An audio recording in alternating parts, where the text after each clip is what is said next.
Buenas noches, Juan. Buenas noches. Cuando, por lo menos en mi caso, cuando uno entrevista a Borges, pone cara de lector de Borges. Cuando yo entrevisto a Fangio, cuando converso con Fangio, pongo cara, pinta y ademán de hincha. Entonces no puedo evitarlo. Me van a perdonar el tono, las actitudes, los ademanes y el volumen de la voz, los amigos del ciclo, pero no puedo hacer esta entrevista sin entusiasmo y como una especie de borrachera de placer. ¿Está claro? Gracias. Bueno. En esto no se puede errar. Bueno, Juan, todo tiene que ver con una vida que parecía señalada desde el comienzo, y de ese comienzo vamos a hablar. Pero quiero que empecemos por el hoy. ¿Cómo es el hoy de Juan Manuel Fangio? Así después vamos a ver los orígenes.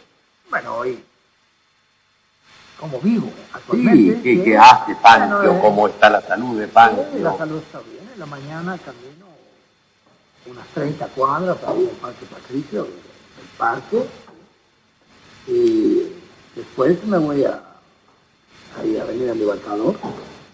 Estoy hasta las 12:30 más o menos. En la tarde descanso. ¿Pero dónde en la avenida? En la Mercedes. En su despacho de presidente de la empresa. Sí, señor. Bueno, en la tarde, pues a las 5 más o menos estoy en el concesionario. Realmente digo que hasta las 7:30 más o menos, las 8, todo depende. ¿Y qué hace en la concesionaria? ¿Atiende clientes? ¿Uno único que hace conversar con amigos, recordar cosas? Bueno, firmo muchas cosas, ¿se entiende? Los cheques sobre todo. Y también recibo amigos. También algunos clientes quieren conocerme. Y me agrada que el cliente no sea simplemente un cliente, sino que se haga amigo de la casa. Esto puede traer oso mañana. Está bien. Es un paisano bonaerense este hombre, ¿eh? Tranquilo, pausado, callado. Parece que cuesta hablar con él, pero no cuesta demasiado. Los paisanos del campo parece que les cuesta arrancar, pero hablan después. Pues a lo mejor hablamos de más. Nunca hablamos de más. Y Fangio nunca habló de más. No. Esa fue la gran diferencia con Oscar. Que en Oscar se daba estilos de conducción diferentes. Marcas antitéticas, totalmente opuestas, marcas de automóviles, y además dos estilos. Era un porteño, dicharachero, charlatán, y el bonaerense un recortado, ¿no? En su manera, Oscar, aparte de sus grandes condiciones como piloto, como persona también. A veces quien no lo conoce piensa que sintiéndolo hablar, pero eso es su manera, sí, así. No es que inventa nada, sino que lo que siente lo dice. Quizás el hombre campo piensa un poco más. Está bien.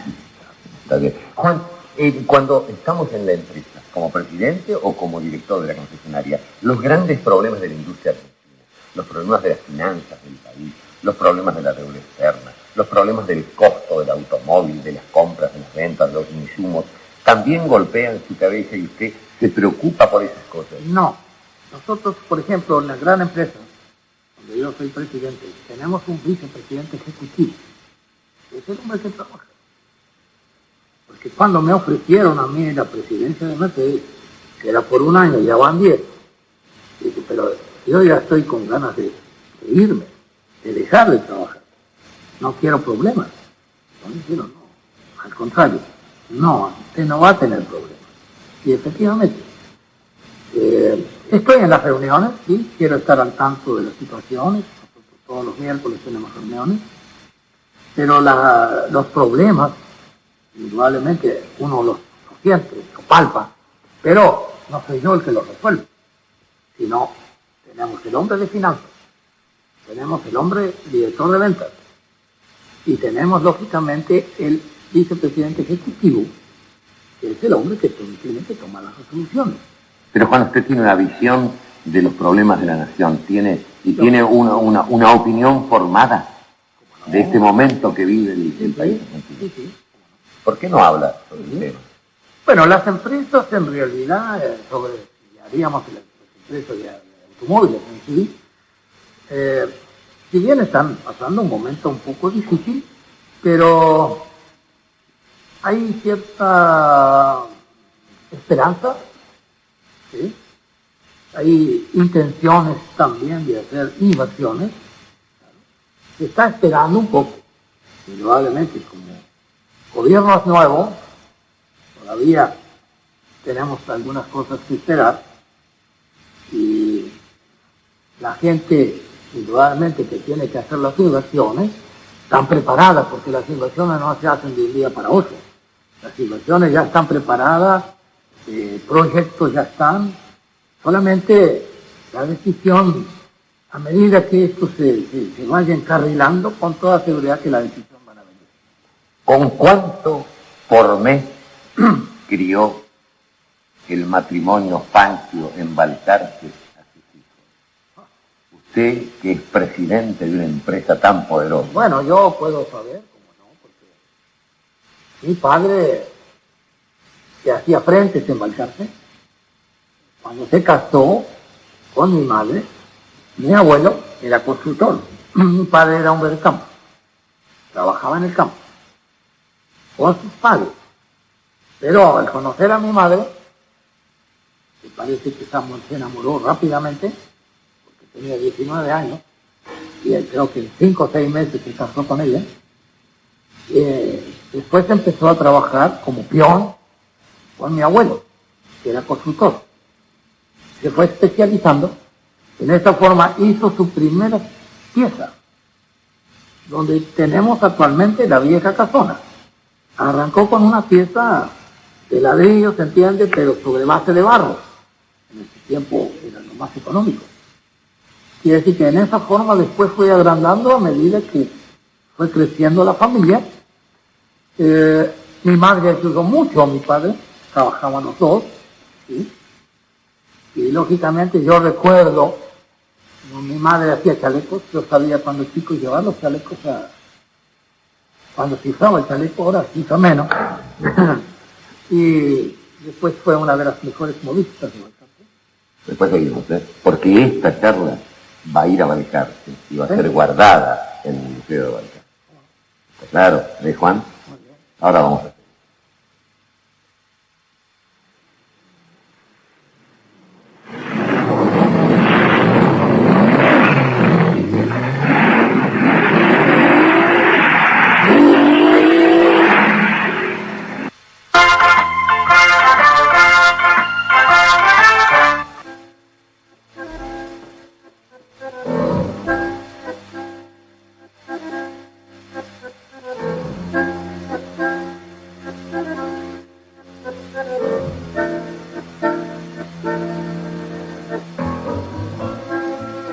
Interesante que lo diga Juan, y quiero que digas lo que me acabas de decir.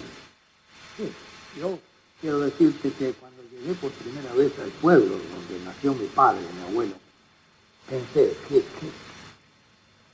qué aventura, qué aventureros fueron ellos. Porque yo estaba a 50 kilómetros del pueblo, preguntaba a la gente por el pueblo y no lo conocía. Pueblito pegado en la montaña. Y todavía hay quien dice, Juan, que de allá vino lo peor a América. Y yo siempre les digo, no, vinieron los mejores, los que tuvieron valentía para la aventura y para la travesía, porque había que cruzar ese océano. Y mi abuelo los míos vinieron en el 80 y tanto. Y nosotros, también el mío, los 80 y tanto. Y vinieron de chicos, de pantalones cortos. Y qué lástima, que de Europa vinieron los peores aquí. No, los mejores, los que no se resignaban. Los que no querían la miseria, porque allá había miseria, y venían a hacer la América. Comían la pulenta sin sal, porque la cara era muy cara. Y me contaba a mi abuelo. ¿Sí, sí? En 1911, entonces, nacés en Balcarce, ¿y quién más? ¿Qué otros hermanos? ¿Cuántos? Yo soy el cuarto de la primera tanda. Porque primero nació una hermana, después mi hermano José, después otra hermana, y después yo. Sí. Y después de 6 años, ya me parecía imposible. ¿Cómo es posible que haya otro que venga? Y vino mi hermano Toto y Carmencita. Ajá. Y que fuimos 6. Perfecto. ¿A dónde vas a la escuela? Voy a la escuela número 4, que estaba cerca de la estación. Ahí se podía llegar solamente hasta tercer grado. Después había que pasar al centro, la escuela número 1, que había hasta sexto grado. Y me gustaba la escuela. Me gustaba el recreo también. Hiciste los 6 grados. Sí, los 6. ¿Hiciste secundario? No. El taller ya secundario. Seguro. Ya cuando iba a sexto grado, iba a la mañana a la escuela y a la tarde iba al taller. Pero nada de porla ni yeso para ayudarnos en los frentes al viejo. No, papá quería. Le dije, Claro. papá, a mí me gusta la mecánica. Claro, porque los frentistas son como sutiles, Y yo quería hacerme socio. escultores de la Era mi hermano. construcción. Claro, ellos usan unos fratachos chiquitos a veces. No, y lo hacía él mismo. Él mismo hacía su fratacho. Pero lo que pasa es que No. cuando yo era chico, había un auto cerca de casa, de una familia Carta. Se llamaba Carta, pero un rengo era. Sí. Entonces, cuando sentíamos el ruido del auto, había un cilindro, salíamos toda la calle corriendo porque no tenía fuerzas, entonces nos empujábamos cuando estaba... ¿Y nunca manejaste ese auto? No, ese no, claro. Me dijeron una vez, o leí, que un comité conservador te ayudó para comprarte un auto. Bueno, en realidad no fue el comité con ¿Un caudillo? caudillo, no. Salió de la parte de un amigo mío que se llamaba Resusta. Y primero corrimos juntos con Pinochetto los dos. Sí. Y él acompañó a mí en el viaje. Entonces vio el manejo de uno, vio el manejo del otro. Y en el fondo, ese año corrimos con un Ford y llegamos a una buena colocación. Hemos estado tercero en parte de la etapa, pero fue por una ayuda, ¿no?, que se hizo en el pueblo. Ajá. Pero al año siguiente, mis amigos no quieren que corra como acompañante.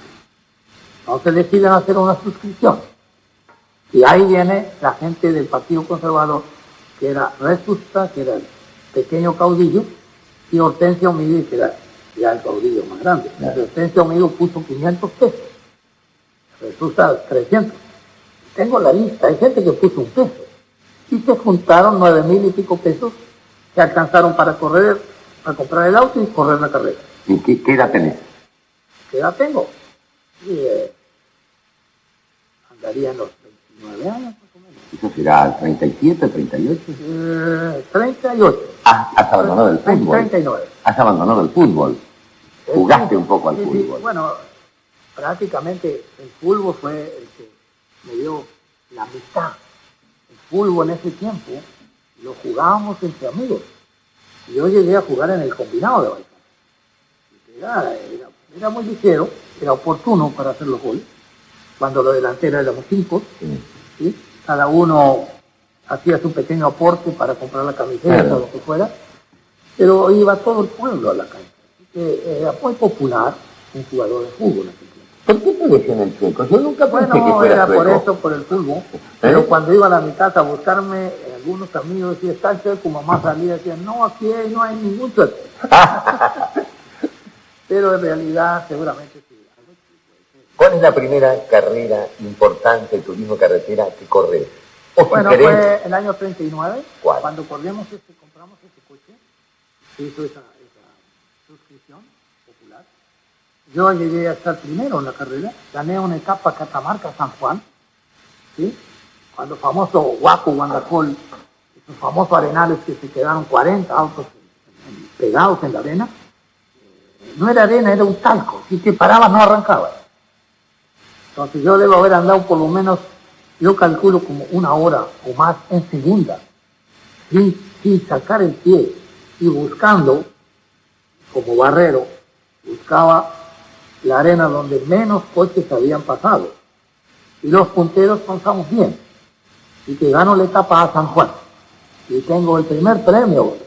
Gano en ese momento, me dan 200 pesos de premio de la etapa. ¿qué otros hombres hay en esa carrera? ¿Y quién gana esa carrera? Esa carrera, 1939, creo que gana Oscar. Me parece que sí. ¿Te conocés con él ahí? Sí, claro. ¿Y caen bien o se dan cuenta que ustedes van a ser los rivales y No, los sí. cabezas de los capomafias de 2 grandes grupos automovilísticos en Había Argentina? un respeto mutuo. Sí. Yo cuando terminaba una etapa siempre preguntaba, ¿cómo llegó Oscar? Porque en ese tiempo corría Oscar y Juan juntos. Claro, y Oscar me dijo una vez que preguntaba lo mismo. ¿Cómo anda Juan? Porque diríamos, una lucha fuerte, ¿sí? Pero con mucho respeto. En ese sentido, yo en la carrera que fuimos a Lima, Perú, que yo gano, Oscar estaba delante mío en el tramo de Potosí a La Paz, pasando un pequeño pueblo que se llama Chaliapata. Hay una planicie a 4.000 metros de altura, o 3.000 y pico metros de altura, entre Chaliapata y Oruro. Es una pampa. No se encuentra Oscar ahí desarmando la caja de velocidad que le había roto. Entonces no tenía repuesto. Y me paro, me dicen, a ver si conseguís algún auxilio o alguien que tenga algún auto que venga. Entonces, yo me encuentro como a 40, 50 kilómetros un señor que tenía una Tata Ford. Y le digo, mire, se quedó Oscar atrás, por favor, a ver si usted va a auxiliarlo. Y que se fue y le sacó la caja de la camioneta, se la puso a su auto y siguió su carrera. Y ocurre entonces que en la carrera a Caracas, en un episodio terrible, dramático, trágico, se te mata tu amigo, tu acompañante, y se mezcla en esa cosa también terrible y dramática de las discusiones entre hinchadas, se mezcla el nombre de Oscar y el tuyo. Yo me entero de esto porque en realidad yo quedé muy atontado, ¿no? Por suerte no perdí el conocimiento. Fue a la salida, esa etapa no conocíamos el camino, ni Oscar, ni yo, ni nadie. Me lo contás después. Sí. Por favor, descansá, pensá bien cómo fue aquel episodio, sí, porque no, seguramente vamos a aclarar muchas cosas después de tantos años. Sí. Porque quiero que sepan los jóvenes, el señor Fangio y el señor Galvez, cómo muchos años después, o algunos años después, caudillos políticos o partidos políticos dividieron la nación de los argentinos. Y en las calles se discutía por Fangio o por Oscar, y a veces las discusiones terminaban a golpes, y era como una pasión. Los de Fangio y los de Galvez. Y los de Fangio le echaban en cara a Galvez que él había contribuido a la muerte de ese amigo y compañero. Y entonces, tantos años después, aunque ya Juan lo aclaró alguna vez, él va esa noche a aclarar cómo fue aquello.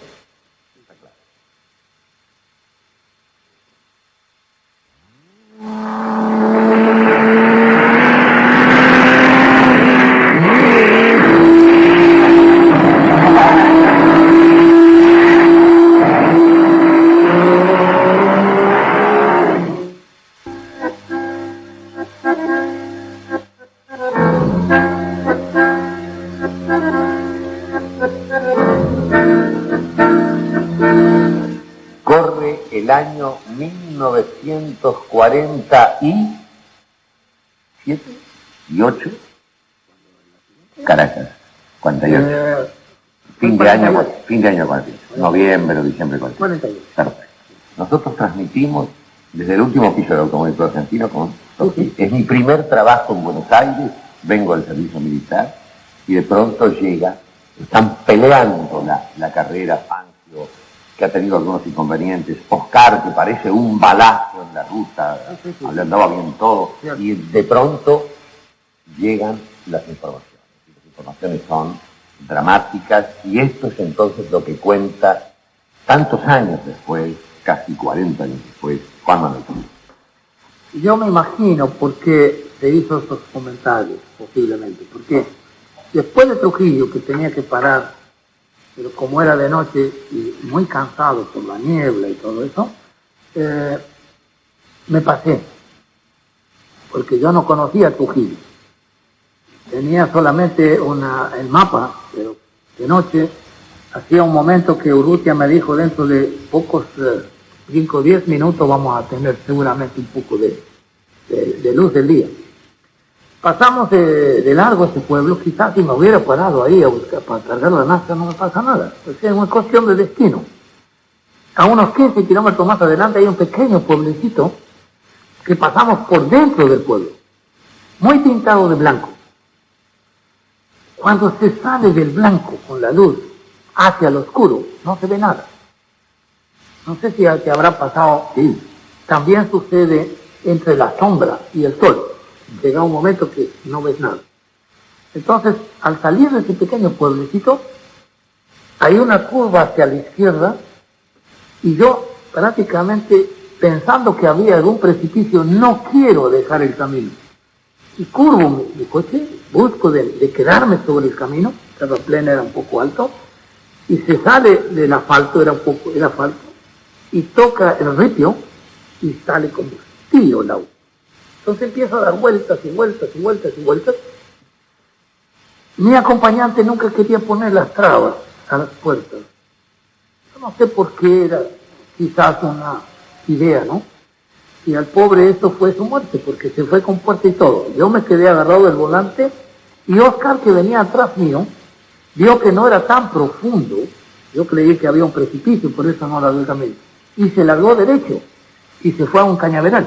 Ah, él se largó derecho, viejo. Él se largó del... Sí, cayó abajo el terraplén. Pero no trató de evitarlo. No, porque alcanzó a ver que no era tan profundo. Por eso que la gente, como por el pueblo pasamos cerquita, dijeron se tocaron. No es cierto. No es verdad. Y otros decían, lo encandiló con los espejos, decía la gente. El encandilamiento viene solo cuando pasás en un pueblo angosto, muy pintado de blanco, y salís a la oscuridad, no ves nada. Para como el asfalto era oscuro, que se traga la luz. Entonces, después mi coche quedó volcado, ¿sí?, sobre el costado, y yo no podía salir porque la pierna estaba agarrada contra la puerta. Ni sabías dónde estaba Urrutia. Tampoco sabía. Lo que vi que no estaba conmigo. Oscar estaba en un cañaveral. Con su auto ahí. Con su coche. Y cuando vinieron la gente del pueblecito a levantarme el auto, también vino Oscar a ayudar. Entonces yo pregunté por Urrutia, no lo encontraba. Lo encuentro después como a 20 metros de mi coche. Al rato pasa un coche. Le decís a Oscar que siga. No, Oscar quedó ahí porque estaba arreglando su coche. El coche se le había torcido algunas cosas de la dirección. Sí. Todavía no tenés idea de que Urrutia... No, Oscar se va después que yo me vaya. Porque yo pregunto si hay más adelante algún pueblo donde que hubiera algún hospital, pensando que alguno iba a parar. O si Oscar salía, quizás él me iba a llevar. Sí. Pero pasa un auto que era oscuro todavía y no me ve. ¿Quién sería? No sé si sería Malimón o quién. Y pasa otro coche ya cuando estaba aclarando que era Eusebio Martilla. Y yo mi coche abajo, y después me contaba, y se paró. Entonces bajó el acompañante y entre el acompañante de él y yo levantamos a Urrutia. Yo me puse en el tanque del coche de él. El coche de él era un modelo grande y con Urrutia en el brazo hicimos unos 20 kilómetros para llegar a este hospital. Y Oscar se quedó ahí, él no pudo salir todavía, él salió mucho más tarde. Entonces en este hospital, Eusebio Martilla quería quedarse. Le dije no, y a mí me pusieron una inyección y me durmieron. Y que prácticamente yo cuando desperté ya Urrutia no estaba. Y yo no creí que había muerto porque el año anterior, cuando fuimos a correr, cuando fuimos a carrera a Lima, no el año anterior, el 40, un tal Kovacevic, no sé si tú lo recuerdas, tuvo un accidente parecido, también en la zona peruana, y lo daban por muerto, y resulta que no estaba muerto. Y que yo me entero de la muerte de Urrutia cuando ya estoy volviendo a Perú, que me viene a buscar un señor. Paramos en una estación de servicio y el joven que estaba atendiendo me da el pésame. Y que recién me entero, después casi de 8 días me entero de la muerte de Urrutia. Yo no sabía que él había muerto. Porque en el camino yo noté que parecía que el cuerpo se estaba calentando, pero tenía aquí hundido esta parte. Yo lo tenía agarrado así, entonces aquí me notaba hundido. Pero cuando yo desperté, había un corredor que había quedado, no había continuado. Se peleó con su acompañante para quedarse aquí darme. Fue Manuel Montes, que después fue mi socio. Y vos lo habrás conocido. Sí. Claro. Él se quedó, él abandonó la carrera. A mí me cuesta mucho trabajo. Pero fue así. Hablar de eso. Y me emocionó mucho. Pero yo siempre, después que me entero de esto, Yo quería correr de vuelta porque la gente peruana me llevó el coche y me lo arregló, me lo preparó, ¿sabes? Yo quería correr de vuelta y Montes no me dejó, porque tenía la impresión de que quizás no iba a poder correr más. Y también el regreso que hiciste correr. ¿Eh? El regreso también. El regreso quise correr. Sí. Que fue desde Lima, creo. Sí, pero Montes y su acompañante me convencieron que no debía ser. Yo al principio, viste que dije que ustedes parecían muchachos que andaban como locos detrás de la muerte por las pampas y las montañas. Es la primera vez que tuve un accidente. Pero hay algo como eso, o no piensan nunca en esto, Juan. No se piensa. Cuando uno ve que alguien ha tenido un percance, un accidente, cree que cometió un error. Nada más. No se piensa, porque si se pensaría quizás no habrían tantos que quieren correr. Mucha gente quiere correr. Hoy vi una chica que es joven, quiere correr en auto. Y que no. Imaginás que si pensarías que existe un peligro tan malo, no podría. Está corriendo este chico de Palma, es su hijo. Sí, y lo deja correr. ¿Por qué no? Si la vida tiene mucho más peligro que las carreras de auto. Y vos perdiste un amigo, un chico de Balcán, Claro. tan jovencito, que se llamaba De Dios. ¿De Dios? Luisito. Que era tan jovencito. Sí. Se murió en un accidente en Sierra de los Padres. Y decime, cuando empieza el corredor, el profesional, el automovilista, a pensar en eso, tiene que dejar. Bueno, se deja, en mi caso, por ejemplo, yo estaba saturado de carrera, porque llega la saturación. Hay muchas cosas en la vida que vos las haces con mucho entusiasmo, con gran alegría. Subirte arriba de una autocarrera, sentía una alegría interna. Pero después, con el tiempo, uno se va saturando. Y dice, ¿para qué? Entonces, eso me ocurrió a mí cuando decidí dejar las carreras. Vamos a seguir tus rutas. Iba a decir el camino de tu vida, tus rutas y tus pistas. Sí. Vamos a seguir en un minuto, Juan.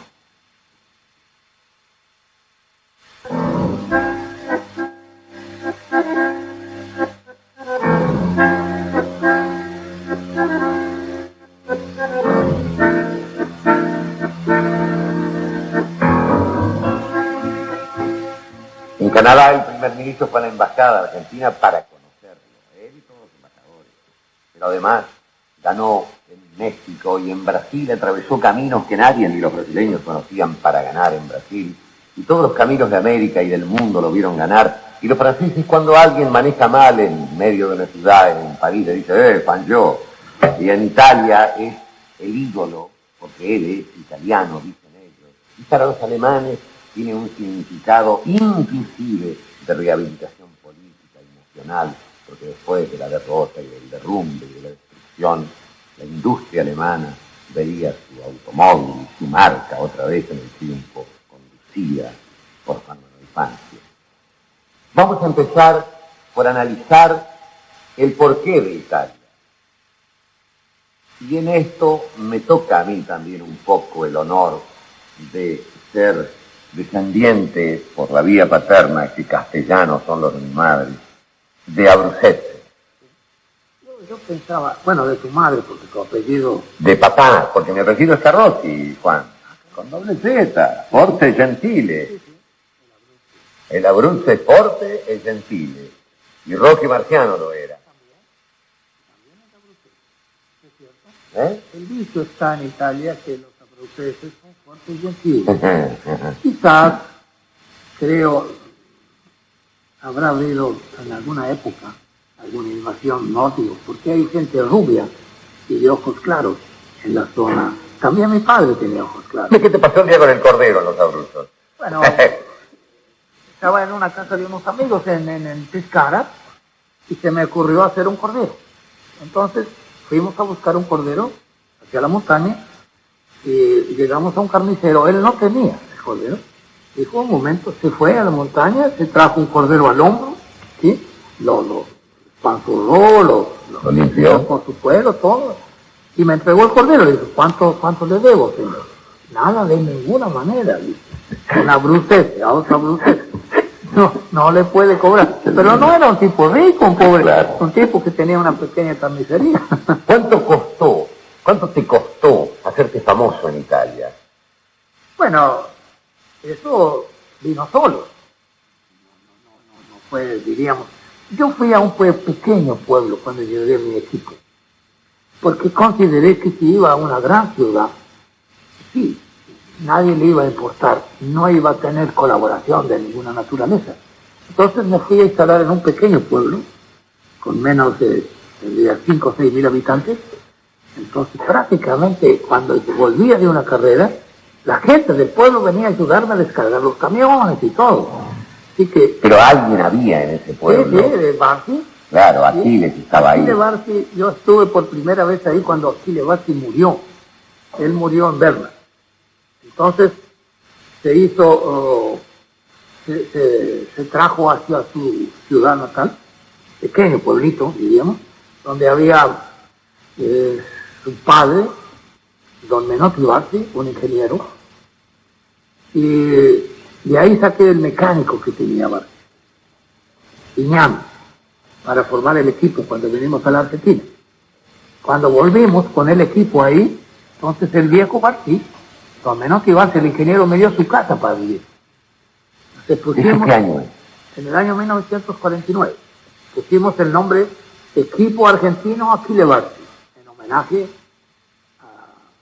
a Achille Barsi. Más directamente de Argentina a ese pueblo. Sí, sí. ¿Cómo se llama ese pueblo? Galeati, provincia de Novara. ¿Sí? Y ahí instalaste muchas tu centro. ¿Y pequeñas cuál es la cosas. primera carrera que Sí. corres desde ahí? Desde ahí voy a correr a San Remo. La primera carrera. Sí.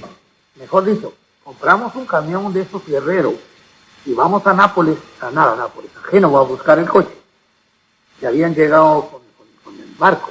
Y de ahí mismo, como estaba sobre la ruta, nos fuimos a San Remo, a correr en San Remo. Sí. El coche mío, en las pruebas de clasificación que yo había hecho el mejor tiempo, en la última vuelta veo que la bomba de aceite se me viene abajo. Y paré y dije, bueno, se fundió, seguramente fundió una biela. Pero tuve la impresión, como el coche yo había corrido aquí en Mar del Plata y habían desarmado el motor, quizás no le dieron la luz suficiente y el tiraje, los cojinetes eran sueltos. No era pegado sobre la biela, sino que iban sueltos. Si no tiene tiraje suficiente, gira el cojinete. Y dice, seguramente giró cojinetes porque no le dieron la luz necesaria. Sí. Entonces sacamos el cartel, con los mecánicos, yo me tiro abajo, en la fosa, empiezo a pulir el cigüeñal con una telita de cerise, como se hacía antiguamente, para sacar las pequeñas rayaduras de la biela. ¿Sí? Coloco su cojinete nuevo, después de esto, más o menos una hora después de estar puliendo, y le doy el tiraje necesario para que no gire el cojinete, pongo un papel de España para ver si entra, giro con el motor, porque si no hay luz entre dos metales, se produce un roce, se calienta y se funde. Así que terminé más o menos a la 1 de la mañana, que dejé a los mecánicos que colocaran el cárter, el trabajo lo hice yo. ¿Y corriste? Corrí al otro día. ¿Y cómo fue? Y gané. Esa fue la primera La carrera. primera carrera. ¿Esperabas ganar? No esperaba ganar, tenía mi chance porque en la prueba de clasificación había hecho un tiempo muy bueno para largar en primera fila. Inmediatamente, ¿qué ganás y qué corres? Porque por aquel tiempo es Perpiñán, todo aquello. Bueno, yo prácticamente casi no vuelvo, porque hay una anécdota que es interesante contarla. En ese tiempo no teníamos sponsors. Sí, avisadores. ¿Sí? Y Son nosotros, los que auspician, los que pagan las propagandas, ¿no? teníamos nosotros un aceite que era muy caro, el aceite de ricino, aceite vegetal, que tiene mucho más resistencia al calor que el aceite común. Entonces corríamos con ese aceite y fuimos a una pequeña destilería, se llamaba Lubra. Fuimos a ver al dueño de esta destilería para ver si nos daba el aceite o gratis o cobrándonos poco. Y el hombre, después de charlar un rato, tuvimos una charla bastante amena, conversando, me dijo, bueno, le voy a dar el aceite gratis, pero usted va a usar un gorrito que dice Lubra. y le voy a dar una tuta, un mameluco, tuta se dice en Italia. Sí. Y le voy a dar 150.000 liras por carrera que gane. Upa. Camión lo había pagado 100.000 liras, un camión de hoyo de esos guerreros, ¿te imaginas? Entonces, corremos en San Remo, vuelvo a Italia. Bueno, estamos en Italia, pero vuelvo a mi pueblo, donde teníamos nuestro equipo, preparamos y me voy a Pau. Gano en Pau, gano en Perpiñán, voy a Marsella, gano en Marsella. Entonces gané 4 carreras. Y vuelvo a Milano y voy a ver al hombre para ver si me pagaba. 600.000 liras. Y dije, no creo que me va a pagar, porque era muy pequeña de Chile. Claro. Primer día no lo encuentro, vuelvo a la semana, tampoco lo encuentro. Yo dije, seguramente se hace negar. Pero al tercer vez que voy, sí, lo encontré, me pagó. Nos hicimos amigos y seguro siguió auspiciándome las 2 carreras más que gané, ¿no? Pero además no quería creer lo que estaba ocurriendo. No, él sabía. Él me ofreció porque no pensaba que iba a ganar. Claro. Ni tampoco yo. ¿Quiénes eran los grandes corredores de la época que estaban en esas carreras? Bueno, era Farina, Loretti, Ascari. Ellos cuando llegás y no has ganado. Pero espera, cuando llegás y no has ganado todavía, ellos saben qué puntos calzás vos. Yo había ganado más de Claro, el público no lo sabe. No, el público no. Pero ellos saben. Sí, claro.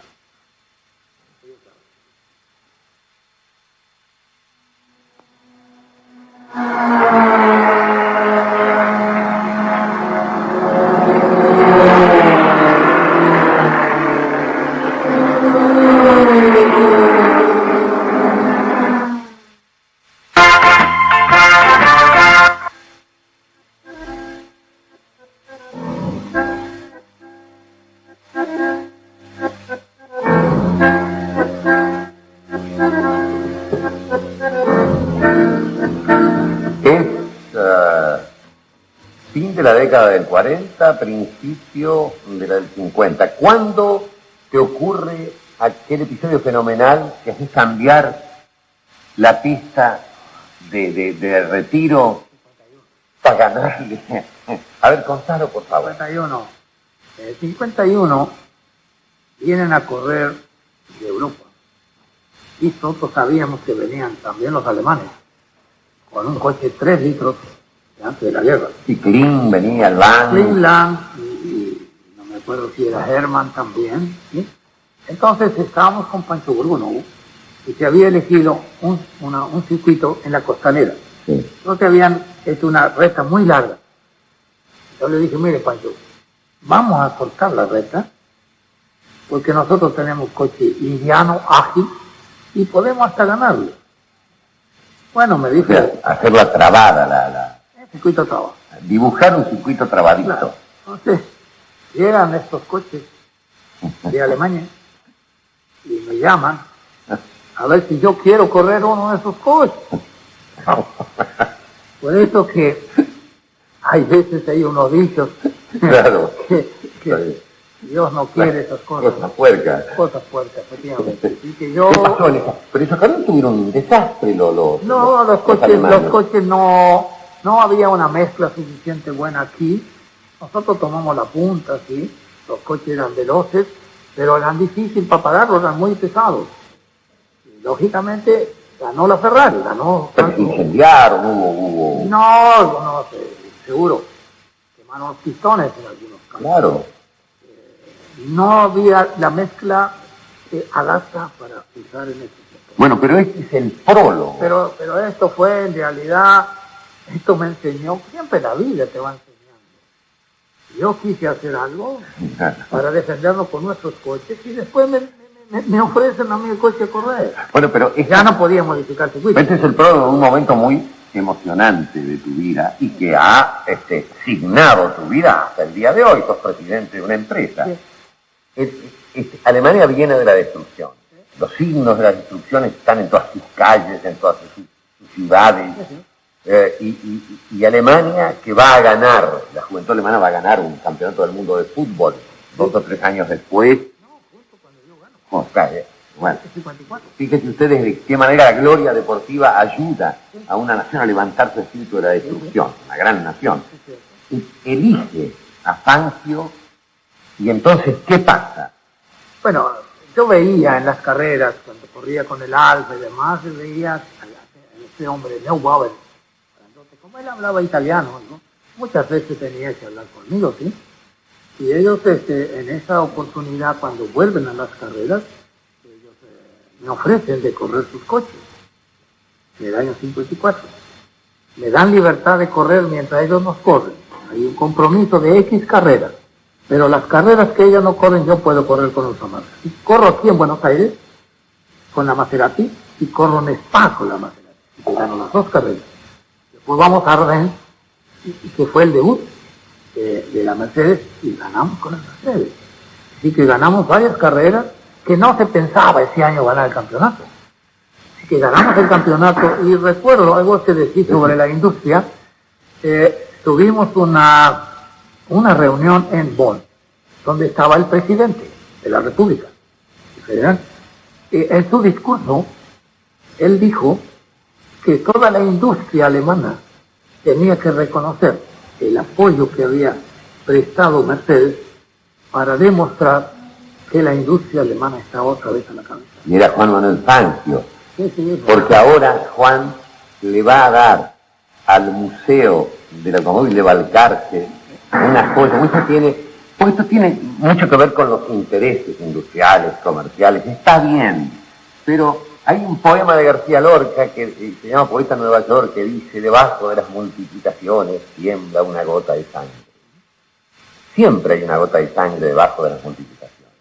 Hay también amor y ternura debajo de la industria y por sobre la industria, y calidez y amistad. ¿Qué te regalaron? ¿Qué es lo que vas a mandar a Balcarce? El año que yo abandoné las carreras, ¿sí? Me llaman para en Londres presentan un nuevo coche, el 300 SL, el primero Roadster, porque antes eran los otros que levantaban para arriba. Y yo estaba invitado en un hotel, se presentó este coche, y mientras estábamos en esta presentación del auto, llega un telegrama, ¿sí?, de Alemania, donde el coche era para mí. Imagínate, era un sueño. Eso es 60, 61. No, es 51, 59. 59, porque el coche era 55. Por decreto del presidente Frondizi creo que te autorizan a entrar. El coche entra aquí como trofeo. Claro, como trofeo. Estaba Frondizi y el ministro estaba Tobarelli. Y no podía entrar ese coche al país, tenía que pagar... No, a mí me dijeron tráigalo al auto, no hay problema. Dije, no, señor. Yo prefiero que el auto esté en Alemania. Cuando voy lo uso, tuve 2 años el coche usándolo allá, hasta que no tenga el permiso no lo traigo, porque quedaban en la aduana. Y ahora va a ir a Balcarce, pero puede ir a Balcarce otro coche histórico. ¿Qué coche? ¿Va el coche que era de Galvez? Sí. Que tengo tratativas con Alfa Romeo, porque ese coche no lo tienen en el museo, el único ejemplar, no existe otro. El coche con el que Oscar le ganó a los europeos aquí. No, sí, yo le compré a Oscar ese coche el año 51. ¿Sí? Y este coche lo quieren ellos para el museo, y yo no vendo. Pero yo lo doné al museo Balcarce. Pero él no va a decir que vale $400.000. ¿Pero qué podéis hacer con ese auto? Voy a cambiarlo con la Alfetta que yo gané el campeonato del mundo del 51. Para Balcarce. Para Balcarce. Bien. Quiero que me cuentes Le Mans. Porque me vas a perdonar si soy monotemático y reiterativo, pero siempre me ha preocupado el tema trágico en el deporte del automóvil. Aunque al corredor no le importe ni piense en él. Y Le Mans creo que es una explicación, creo que es un ejemplo clásico y dramático. Le Mans, aquella carrera de Le Mans, y Nürburgring también. Pero eso después de una brevísima pausa, Juan, por favor.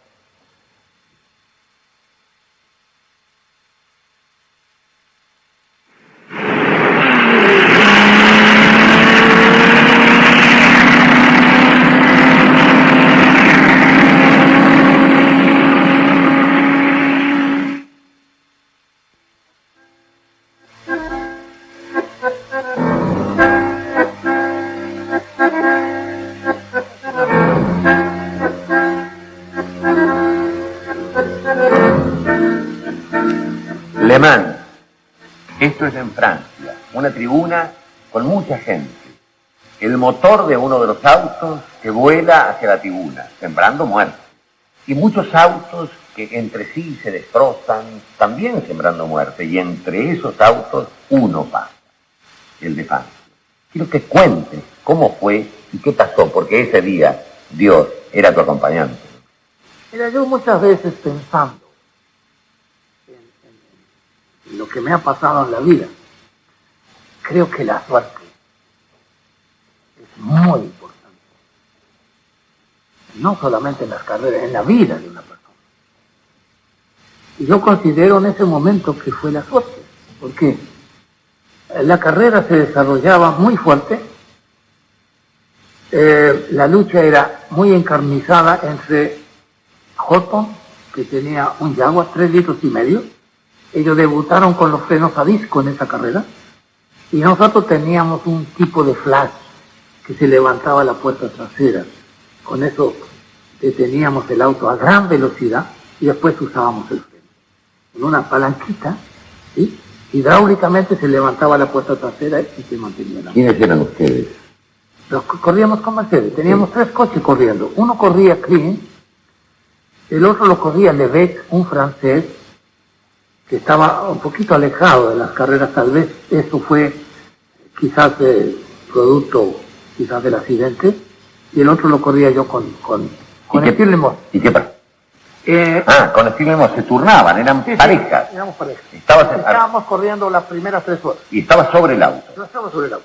Las primeras 3 horas, más o menos comienza ya a detenerse los coches para hacer el reabastecimiento y cambiar de piloto. Llevábamos nosotros en ese momento con Houghton una vuelta de ventaja. Le habíamos sacado una vuelta a todos, hasta a nuestro equipo. Son 24 horas de más. Sí, pero estábamos corriendo como si fuera una carrera de Fórmula 1. Yo no quería que se fuera y él tampoco. Entonces, la lucha era muy encarnizada y Houghton entra al box a reabastecerse. Pero en la línea que él entra, viene Klein, viene Levesque, y adelante de ellos está McLean. McLean, que es un corredor inglés, con un coche inglés. Houghton entra en el box un poco, quizás un poco atrevido la forma, ¿no? Y al entrar en el box, que no alcanzó a parar en su box, McLean se abre hacia la izquierda. Yo venía detrás de Houghton, pero levanté un poco el acelerador porque la maniobra se producía ya en los cambios, ¿no? Houghton entra, McLean evita de tocarlo a Houghton y se abre hacia la izquierda. Klein, que se para en el box también para cargar, y Levesque se abre para pasar a Klein. Y en ese momento se encuentra con el coche de McLean y sube por la rueda trasera, ¿sí?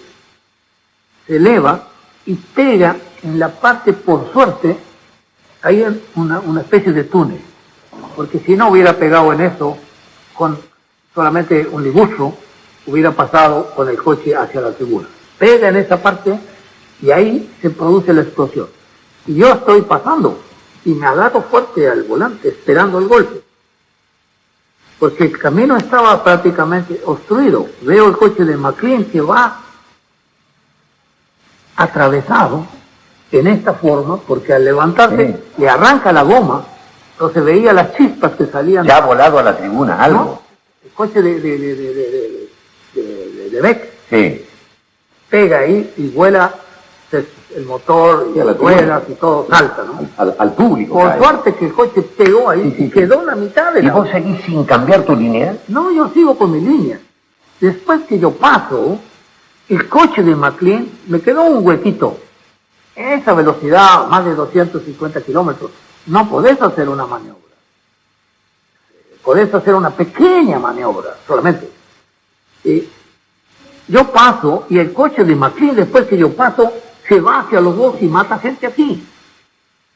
Yo no sentí que yo haya tocado nada, pero mi coche tenía el vidrio de faro delantero roto y una marca verde de alguna pieza que saltó del coche de McLean.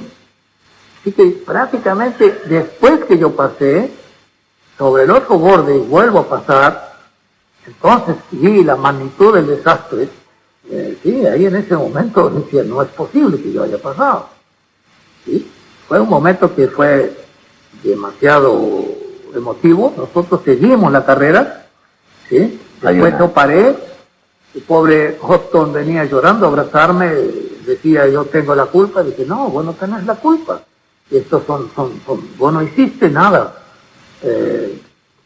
No tenés que cargarte esta culpa. No sabíamos qué había pasado.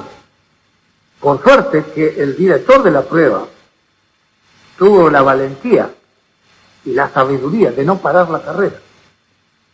Porque si para la carrera, no puede sacar los heridos, no puede sacar los muertos. Y se arma una trifulca terrible, porque mucha gente que estaba del otro lado ni supo del accidente.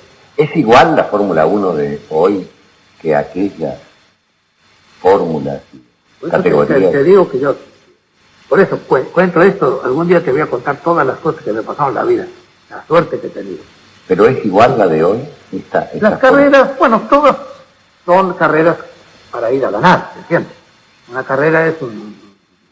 ¿Hay demasiadas computadoras ahora en juego? Ahora hay muchas computadoras, sí. ¿Demasiadas?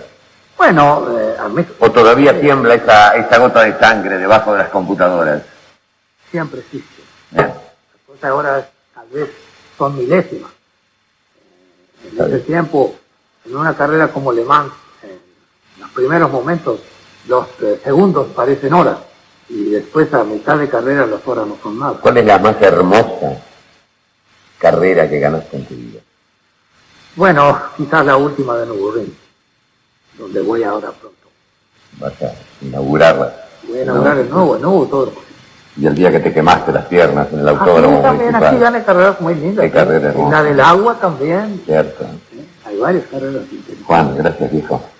Bueno. Muchas gracias. Juan, querido, Fangio Nacional. Gracias. Perdóneme si un poco hincha de Fangio hoy, pero bueno, es que no se puede ser profesional perdido con Juan. Está bien, paisano de acá. Es el destino de la vida.